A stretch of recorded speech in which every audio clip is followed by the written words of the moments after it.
Good morning बच्चों। आज हम डिस्कस करने वाले हैं एयरबॉर्न डिजीजेस के बारे में। एनईपी नेशनल एजुकेशन पॉलिसी के एक पेपर है वैक्स, जिसे वैल्यू एडेड कोर्स कहते हैं। इसके फर्स्ट सेमेस्टर में जूलॉजी सब्जेक्ट का public health and hygiene topic है, जिसके फर्स्ट यूनिट में एयरबॉर्न डिजीज चैप्टर है। एयरबॉर्न डिजीज मीन्स वायु से जनित रोग। ऐसे कौन कौन से डिजीज हैं जो हवा से हमारे शरीर में पहुंचते हैं और एक दूसरे को संक्रमित करते हैं। चलिए देखते हैं। एयरबॉर्न डिजीज एक ऐसा डिजीज है जो कि हवा के द्वारा हवा में मौजूद पैथोजेंस के ट्रांसमिट होने की वजह से होते हैं। ये पैथोजेंस वायरस, बैक्टीरिया या फंजाई भी हो सकते हैं। ये वायरस, बैक्टीरिया या फंगस जो है, ये हमारे ब्रीदिंग के थ्रू, बात करने के द्वारा, खांसने या छींकने के द्वारा, धूल के द्वारा, किसी लिक्विड के जैसे परफ्यूम के स्प्रे करने के द्वारा या टॉयलेट फ्लशिंग करने के द्वारा एक से दूसरे को फैल सकता है। या कोई भी ऐसी एक्टिविटीज जिससे एरोसोल पार्टिकल्स उत्पन्न होते हों, तो ये भी एयरबॉर्न डिजीज को कॉज कर सकते हैं। एरोसोल पार्टिकल मीन्स हवा में घुले हुए कण।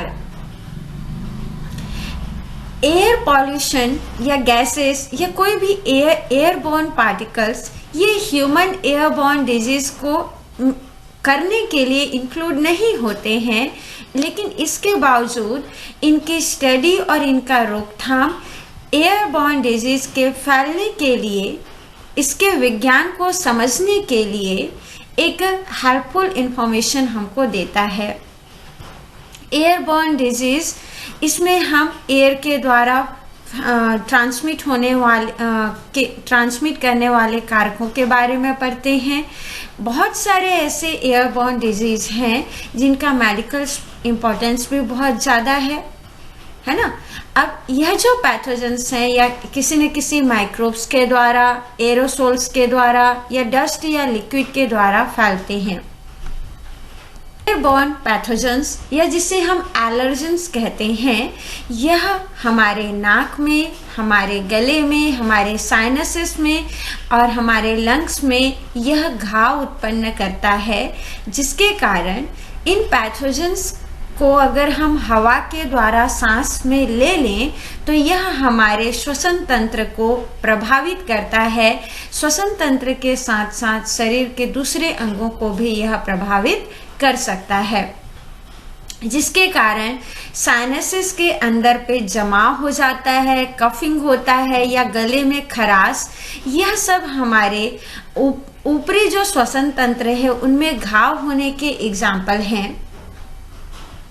एयर पॉल्यूशन भी एयरबॉर्न डिजीज को कॉज करने के लिए एक सिग्निफिकेंट रोल प्ले करता है, जिसकी वजह से अस्थमा रोग हमें देखने को मिल सकता है। एयरबॉर्न डिजीज केवल मनुष्य को ही नहीं बल्कि दूसरे जानवरों को भी प्रभावित करते हैं।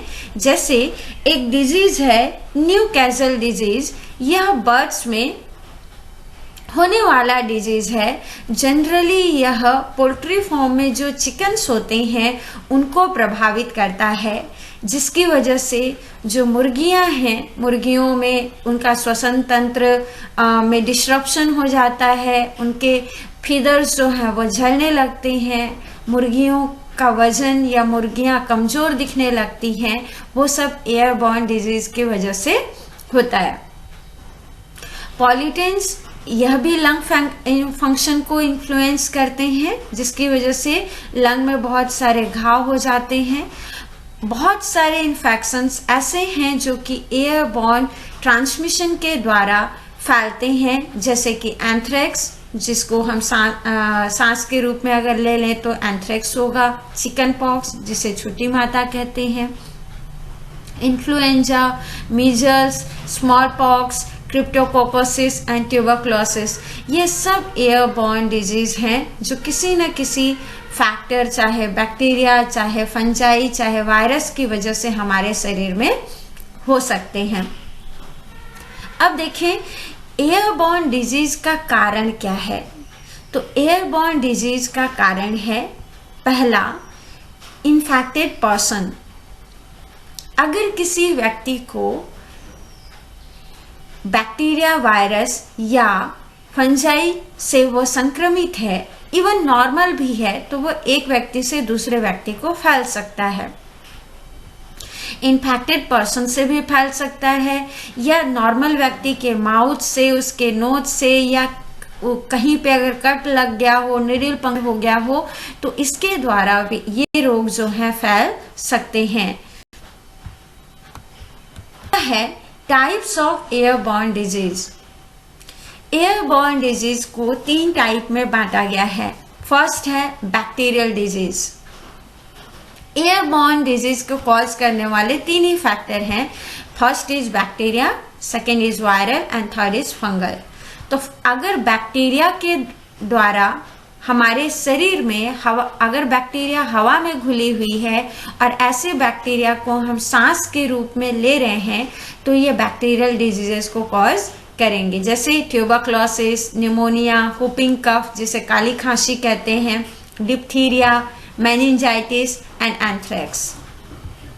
वहीं अगर हवा में वायरसेस घुले हुए हों और ऐसे हवा को हम सांस के रूप में लें, तो वायरल डिजीजेस होने के चांसेस बढ़ जाते हैं, जैसे common cold, flu, measles, mumps, rubella, fifth disease and chicken pox disease. And third is fungal disease. यदि हम किसी फंगस के स्पोर्स को, है ना, स्पोर्स जो हवा में घुले हुए होते हैं, इनको अगर हम सांस के रूप में ले लें, हवा के थ्रू अगर हमारे शरीर में इनके स्पोर्स प्रवेश कर जाएं, तो हमारे शरीर में यह फंगल डिजीज को कॉज कर सकते हैं। ये नॉन कम्युनिकेबल होते हैं, जैसे carpet and floor dust, latex paint, moist building materials, moulds and mildews, जो फफूंदी की वजह से होते हैं। अब इन तीनों को हम एक एक करके देखते हैं। देखेंगे हम airborne bacterial disease. Airborne bacterial disease में सबसे फर्स्ट है हुपिंग कफ, जिसे काली खांसी के नाम से जानते हैं। हुपिंग कफ बॉर्डेटेला पर्ट्यूसिस नाम के बैक्टीरिया की वजह से फैलता है।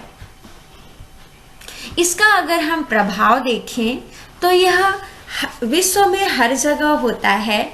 लगभग 16 मिलियन केस हर साल हमको देखने को मिलते हैं हुपिंग कफ के, और लगभग 1,95,000 मृत्यु हर साल इसकी वजह से होती है।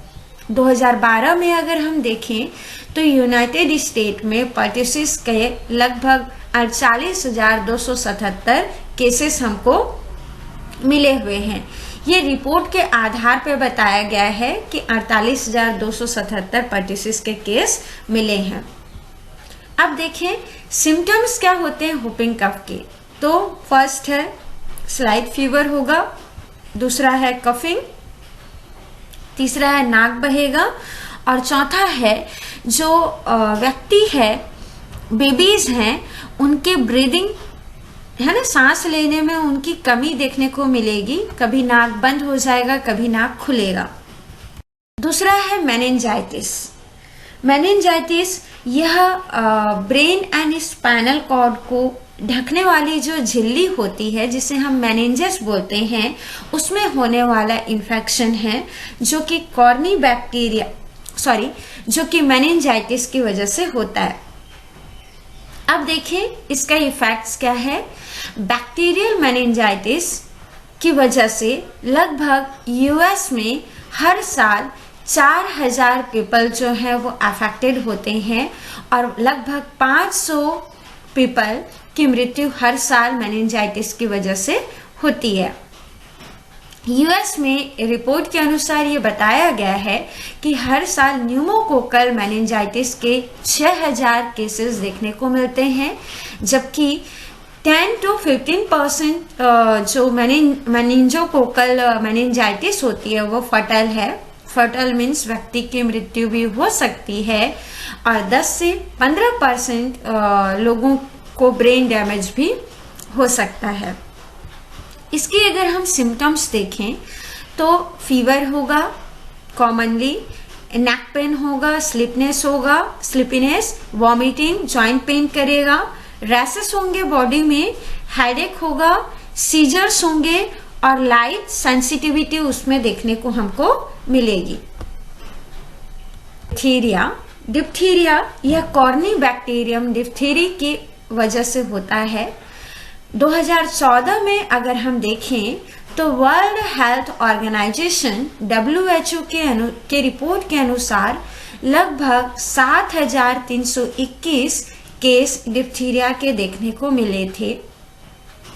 यदि डिप्थीरिया के पेशेंट को ट्रीट नहीं किया गया तो यह बैक्टीरिया 4 हफ्ते के अंदर ही अपना सिम्टम दूसरे व्यक्तियों में फैलाना स्टार्ट कर देता है।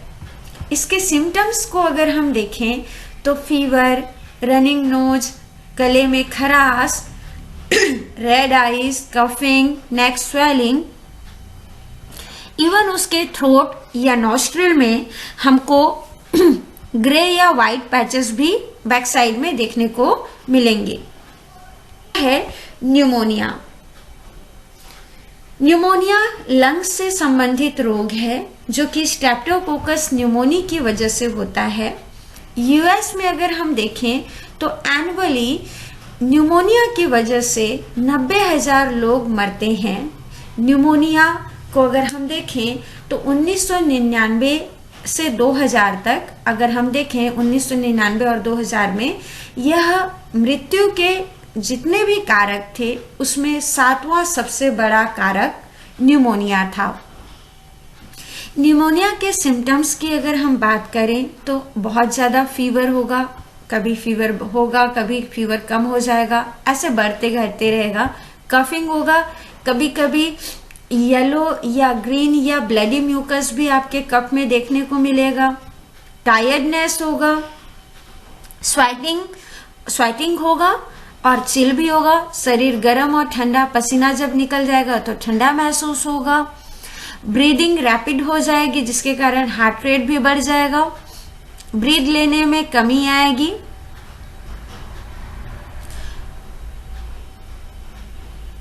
लिप्स, स्किन और जो नेल्स हैं वो ब्लूइश कलर के दिखाई देंगे। कंफ्यूजन क्रिएट होगा, मेंटल स्टेट जो होगा वो चेंज हो जाएगा। आप देख रहे हैं लेकिन आप कंफ्यूज हो जाएंगे। चेस्ट एब्डोमिनल पेन होगा एंड भूख में कमी आ जाएगी। अगला है ट्यूबरक्लोसिस जिसे क्षय रोग के नाम से हम जानते हैं। यह माइकोबैक्टीरियम ट्यूबरक्लोसिस की वजह से होता है। सन 2014 में टीबी की वजह से लगभग 9.6 मिलियन पीपल संक्रमित हुए थे।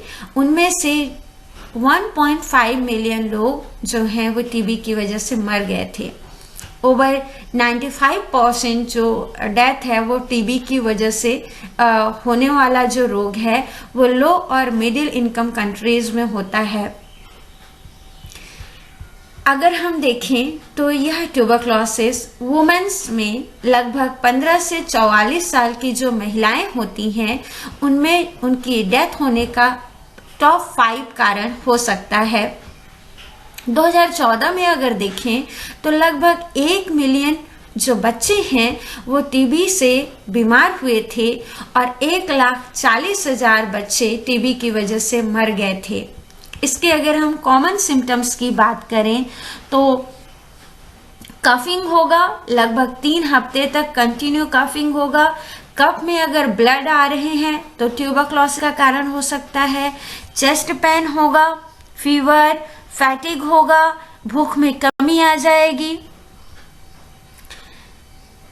बिना वजह ही वेट लॉस होगा, ठंडी लगेगा और रात में शरीर से पसीना निकलेगा। ये कॉमन सिम्टम्स हैं ट्यूबरक्लोसिस के।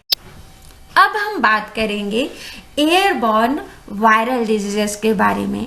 ऐसे डिजीज जो हवा में वायरल के मिलने की वजह से, इसमें सबसे फर्स्ट देखते हैं चिकन पॉक्स। चिकन पॉक्स जो वरिशेला जोस्टर वायरस की वजह से होता है, जिसे हम छोटी माता भी कहते हैं चिकन पॉक्स को। 1990 से पहले की अगर बात करें तो लगभग 4 मिलियन पीपल छोटी माता से संक्रमित हो गए थे। उनमें से 10,500 से 13,000 जो व्यक्ति हैं, पेशेंट्स हैं, वो हॉस्पिटलाइज हुए थे। 100 से 150 व्यक्ति हर साल मरते थे 1990 से पहले। चिकन पॉक्स जनरली बच्चों में, या बोलें कि 15 साल से जो 15 साल से जो छोटे बच्चे हैं उनको ज़्यादा अटैक करता है। लेकिन 1995 में चिकन पॉक्स का वैक्सीन या टीका अवेलेबल हो गया था, और आज की डेट में अगर देखें तो चिकन पॉक्स की संख्या गिर करके 90% हो गई है। मतलब 90% अगर हम देखें तो इस चिकन पॉक्स के पेशेंट में हमको कमी देखने को मिली है। सिम्टम्स की अगर हम बात करें तो बॉडी में जगह जगह पे चकत्ते हो जाते हैं, रैशेस होते हैं, फीवर भी आएगा, हेडेक होगा, जो ग्लैंड्स हैं वो फूल जाते हैं, प्लस एब्डोमिनल पेन होगा। है इन्फ्लुएंजा। इन्फ्लुएंजा यह सांस से संबंधित बीमारी है। यूएस में इन्फ्लुएंजा की वजह से लगभग 36,000 लोग हर साल संक्रमित होते हैं। 1,14,000 हर साल हॉस्पिटल में एडमिट होते हैं। इनके सिम्टम्स की अगर हम बात करें तो हाई फीवर होगा, मसल एक या जॉइंट पेन होगा, ठंडी लगेगी, रनी नोज होगा, कफ ड्राई होगा, फैटिग या टायर्डनेस देखने को मिलेगा, डायरिया होगा, वॉमिटिंग होगी, नौसिया होगा, सोर थ्रोट और हेडेक। ये कॉमन सिम्टम्स हैं इन्फ्लुएंजा। इन्फ्लुएंजा वायरस के 3 टाइप्स देखने को मिलते हैं, इन्फ्लुएंजा ए, इन्फ्लुएंजा बी और इन्फ्लुएंजा सी। ये जो डायग्राम आप देख रहे हैं ये इन्फ्लुएंजा ए वायरस का डायग्राम है, जो कि सबसे कॉमन और सबसे घातक रोग कॉज करता है। यह एपिडेमिक को लीड करता है। एपिडेमिक मीन्स महामारी। अगर एक ही समय में इन्फ्लुएंजा ए वायरस एक से अधिक लोगों को संक्रमित करता है तो उसे हम एपिडेमिक या महामारी कह सकते हैं। इन्फ्लुएंजा बी यह भी एपिडेमिक को कॉज करता है, लेकिन इसके सिम्टम्स जो हैं माइल्डर होते हैं, उतने ज़्यादा घातक नहीं होते। और इन्फ्लुएंजा सी है, ये एपिडेमिक नहीं होता है। अगर किसी व्यक्ति को हो भी जाए तो ये वहां पे मौजूद सभी व्यक्ति को संक्रमित नहीं करता है। अब आते हैं अगले में मीजल्स। मीजल्स जिसको हम खसरा बोलते हैं, ये एक सीवियर डिजीज है, कॉम्प्लिकेटेड डिजीज है, जिसकी वजह से व्यक्ति की मृत्यु भी हो सकती है। मीजल्स ज़्यादातर तो सब लोगों को संक्रमित करता है, लेकिन ज़्यादातर हम देखें तो ये बच्चों को प्रभावित करता है और यह कॉन्टाजियस है।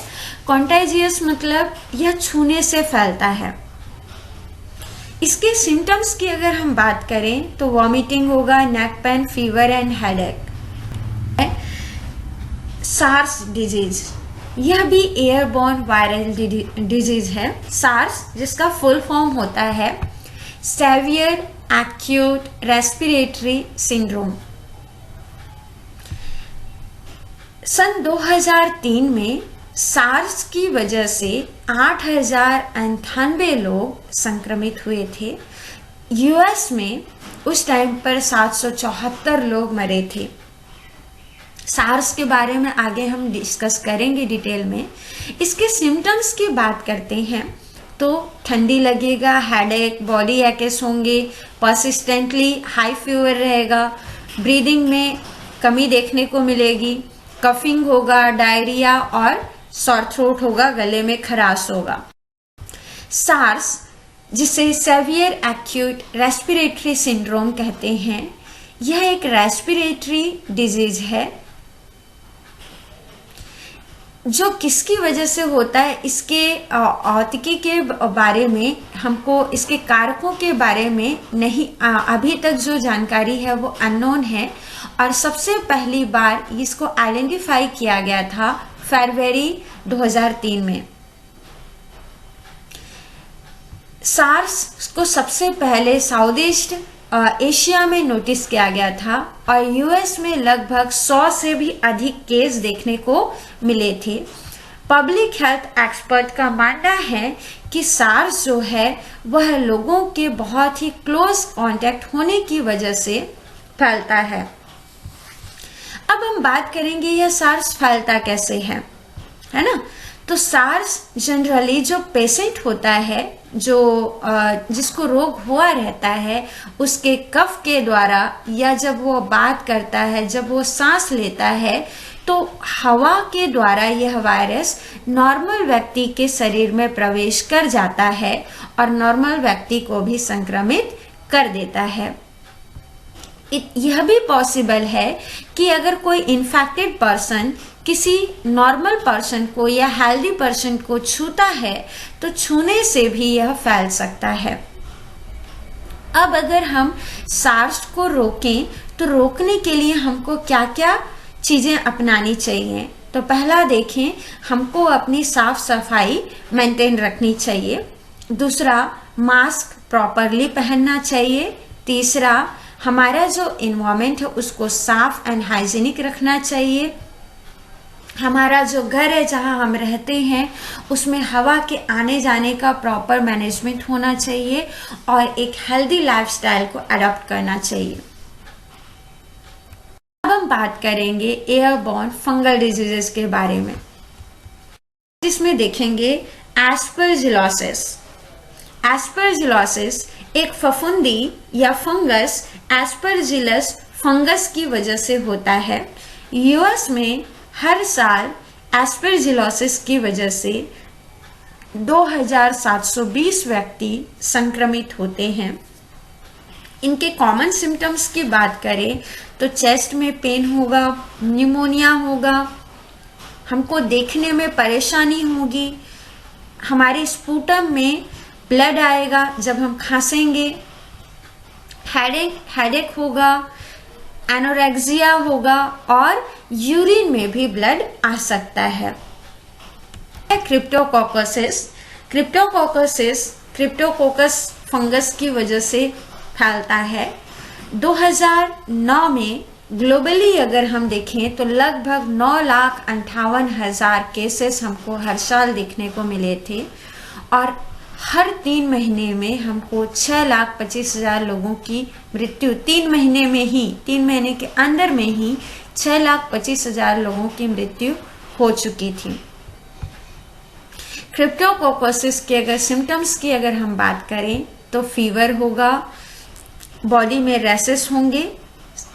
सबसे पहले तो उसके फॉरहेड में, माथे पे रेड कलर का रैसेस होगा, आईज भी रेड कलर की इन्फ्लामेटेड हो जाएंगी, नाक बहेंगे, कफ आएगा, सोर थ्रोट भी होगा, प्लस कैप्लिक स्पॉट्स देखने को मिलेंगे माउथ में। हम बात करेंगे यह जो एयरबॉर्न डिजीज है ये फैलते कैसे हैं, हाउ एयरबॉर्न डिजीजेस स्प्रेड। तो हवा में सबसे पहले हम देखें, हवा में अगर कोई भी पैथोजेंस, अभी हमने बात किया बैक्टीरिया, वायरस एंड फंगस, अगर हवा में ये घुले हुए हैं तो हवा को जब हम सांस लेंगे ऐसी दूषित हवा को, तो हमारे श्वसन तंत्र में जाकर या हमारे शरीर के विभिन्न भागों में जाकर यह हमारे श्वसन अंगों को या शरीर को प्रभावित करते हैं। यह पैथोजेंस डस्ट पार्टिकल्स के द्वारा भी हमारे श्वसन तंत्र पर पहुंच सकते हैं और हमारे शरीर को प्रभावित कर सकते हैं। कॉमनली अगर हम अपने घरों की साफ सफाई नहीं रखते या ऐसे भीड़ भाड़ वाले एरिया में रहते हैं तो ज़्यादातर यह रोग फैलने के चांसेस बढ़ सकते हैं। या कोई व्यक्ति मान लीजिए कि स्लम एरिया में रह रहा है या उसके घर में साफ सफाई बहुत ही पुअर है, तो ये रोग जल्दी से उसको फैल सकते हैं। अब इसको रोकें कैसे? तो प्रिवेंशन मेथड्स क्या क्या हो सकते हैं उसके बारे में हम बात करेंगे। सबसे पहले हम देखेंगे हम क्या करें। अगर एयरबॉर्न डिजीजेस को रोकना है तो हमें क्या करना चाहिए?